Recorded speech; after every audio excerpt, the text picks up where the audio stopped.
Shane Saba Khatib Council, the leaders of Imam in the mosques, they're going to be observers in 13th election commission, national election in Bangladesh.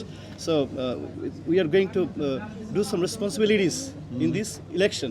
So it's a great opinion for getting the opportunity. আমরা জাতীয় খতিব foundation government registered একটি সংস্থা। আমরা এই প্রথমবারের মতো বাংলাদেশে ইমামদের পক্ষ থেকে ইলেকশন অবজারভেশন করব।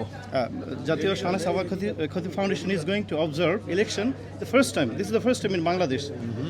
তারপরে সারা দেশে প্রথমবারের মতো কেমন হয় আপনার অনুভূতি? আমাদের দারুণ অনুভূতি মনে হচ্ছে যে এই প্রথম বাংলাদেশের ইমামদের পক্ষ থেকে ইলেকশন জাতীয় নির্বাচনকে আমরা পর্যবেক্ষণ করব। Shane Saba Jatiya Khatib Foundation, he is feeling great to get the opportunity to be the members of observers of Election Commission 13. So it's a great opportunity, and thank you again. Thank you very much, EU, for giving us this opportunity.